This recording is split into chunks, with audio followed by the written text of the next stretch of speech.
Welcome to my Divya चिंतन YouTube channel. यही video रे आम आलोचना करवा मानव जन्म श्रेष्ठ कहीं। पूर्व वीडियो रे कही आपण मानकु जे परमात्मा कहीं सृष्टिकर्ता बोली आम मैंने कहते दारू देवता किए। यही वीडियो रे आलोचना करवा मानव। पूर्व वीडियो में कही मानव क्या कहते, तथापि वीडियो रे आउ थे कहीदे जे मानव अर्थ मारे मानिबा नरे नहीं बरे वृक्ष। क्यों वृक्ष नहंती जो वृक्ष स्वयं जगन्नाथ निजे आविर्भाव होती कलिजुगे मानव लीला करने से कह जाए दारू देवता।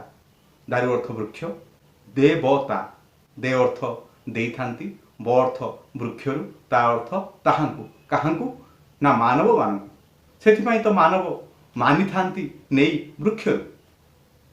से जगन्नाथ को आमे सृष्टिकर्ता बोली कहती, किंतु मानव मान को कौन जगन्नाथ देइचंती जहाद्वारा कि तांको जन्म श्रेष्ठ बोली ही आम मैंने आलोचना आज करवा।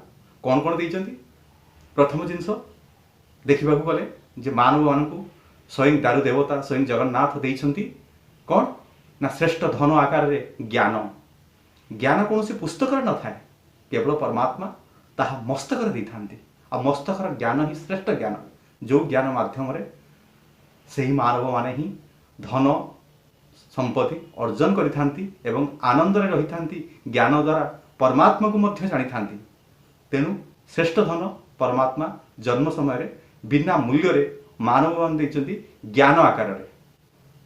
ज्ञान थिले व्यक्ति आनंद रे ताहार जीवन को उपभोग करने सहित परमात्मा कथा गुड़िक जानीपे, परमात्मा बाणी गुड़िक जानीपे, परमात्मा आराध्य देपारे।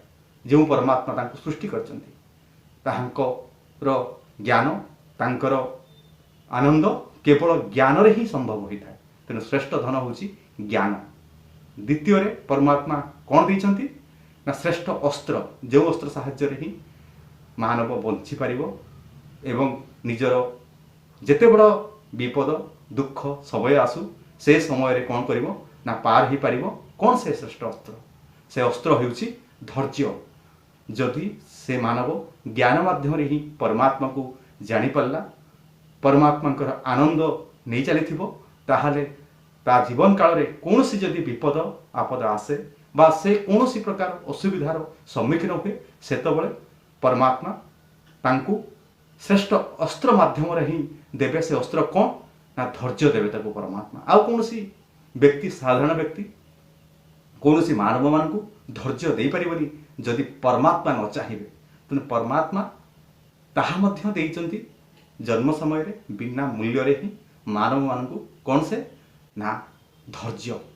व्यक्तिर यदि धैर्य बढ़िबो ताहले से निश्चित भाव में ही समस्त कार्य रे जययुक्त हवा सहित ही से आनंद नब। तृतीय यदि लक्ष्य करिबा ताहले परमात्मा सदा सर्वदा मानव मान को चाहि रही थांती। जदि मानव कौन सी विपद आपद रे पड़े ताहले ही से परमात्मा को प्रार्थना माध्यम रे, मु प्रार्थना विषय ही पूर्व वीडियो रे मध्य कहितिली जे प्रार्थना काहा कहंती, काहे प्रार्थना मानव माने करंती। से प्रार्थना माध्यम रे ही परमात्मा को डाकी पारे। आ परमात्मा मध्य निश्चित भाव में से मानवर प्रार्थना शुणी थांती।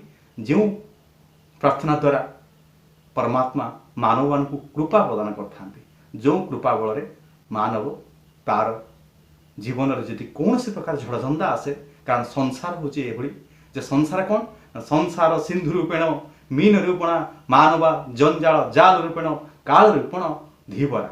ए संसार एक समुद्र भली। मीन होची जो माछ होची मनीष जेतल से खेलिबो धीबर चाहि रही जाल पकईकि नहीं जीव। ता अर्थ समस्त व्यक्ति जगतर चाहि रही जदि मानव किसी भूल करे ताहले ताकू विभिन्न प्रकार मानसिक शारीरिक जंत्रणा दे चलिए। सेथिपाई से जदि परमात्मा को प्रार्थना करे, परमात्मा बिना मूल्य रे जहाँकि ताकू धैर्य शक्ति देवे। से शरीर मध्यम रे, से मानव शरीर मध्य रे जहाँकि से धैर्य माध्यम रे ही से समस्त असुविधा गुड़िक पार करी सुविधा रे ही आनंद किपरि रहिबो, परमात्मा से तांकू धैर्य शक्ति माध्यम रे ही ताकू से हुई शिक्षा दे दे चलिए। तेणु जानिले जे श्रेष्ठ अस्त्र मानव होची धैर्य। तृतीय रे जानिले जे कृपा, जो कृपा बल ही ମାନବ ତାର ନିଶ୍ଚିତ ଭାବରେ ହିଁ ସମସ୍ତ ଅସୁବିଧା ଗୁଡ଼ିକ ସୁବିଧାରେ ପରିଣତ ହୋଇଯିବ ଯଦି ପରମାତ୍ମାଙ୍କର କୃପା ଥିବ। ଚତୁର୍ଥରେ କ'ଣ ନା ଔଷଧ, ଯାହାକି ହିଁ ବିନା ମୂଲ୍ୟରେ ପରମାତ୍ମା ଜନ୍ମ ସମୟରେ ଦେଇଛନ୍ତି। କେବଳ ମାନବମାନଙ୍କୁ ଦେଇଛନ୍ତି କିନ୍ତୁ କୌଣସି ଜୀବଜନ୍ତୁକୁ ଦେଇନାହାନ୍ତି। କ'ଣ ସେ ଔଷଧ? କଥାରେ ଅଛି ସବ ରୋଗ କା ଏକ ଦବାଇ ହସନେ ଶିଖ ମେରା ଭାଇ, ଯେ ହସ ଏଭଳି ଏକ ଔଷଧ ଯାହାକି ଦେହର ସମସ୍ତ ରୋଗକୁ ପାର କରିଦେବ। ସମସ୍ତ ଆନନ୍ଦ ହିଁ ହସ ଦିଏ। ହସ ଏଭଳି ଏକ ଆନନ୍ଦ ଔଷଧ ଯାହାକି ପରମାତ୍ମା ଜନ୍ମ ସମୟରେ ହିଁ କେବଳ ମାନବମାନଙ୍କୁ ଦେଇଛନ୍ତି, କୌଣସି ଜୀବଜନ୍ତୁମାନଙ୍କୁ ଦେଇନାହାନ୍ତି। କେବେ ଆପଣମାନେ ଦେଖିବେନି ଯେ କୌଣସି ଜୀବଜନ୍ତୁ ହସୁଥିବାର। ହସ କେବଳ ମାନବମାନେ ପାଇଛନ୍ତି।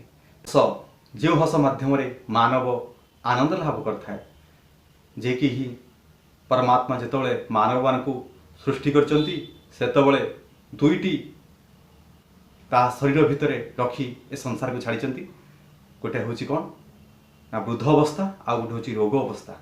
ଯେଉଁ ରୋଗ ଅବସ୍ଥା ଯେତେବେଳେ ହୁଏ ମାନବର, ସେତେବେଳେ ତା ଶରୀର ଭିତରେ ଯଦି ପରମାତ୍ମା ଯେଉଁ ଆନନ୍ଦର ହସ ଜନ୍ମ ସମୟରେ ଦେଇଛନ୍ତି, ତାହା ଯଦି ଜନ୍ମର ଶେଷ କାଳ ପର୍ଯ୍ୟନ୍ତ ବୃଦ୍ଧା ଅବସ୍ଥା ପର୍ଯ୍ୟନ୍ତ ସେ ହସି ହସି ଆନନ୍ଦରେ ହିଁ ଜୀବନ କାଟେ, ତାହେଲେ ହିଁ ଯେଉଁ ଔଷଧ ତାର ହସ ଉପରେ କାମ ଦିଏ ରୋଗ ଅବସ୍ଥାରେ, ଯାହାକି ସଂସାରର କୌଣସି ଔଷଧ ନାହିଁ।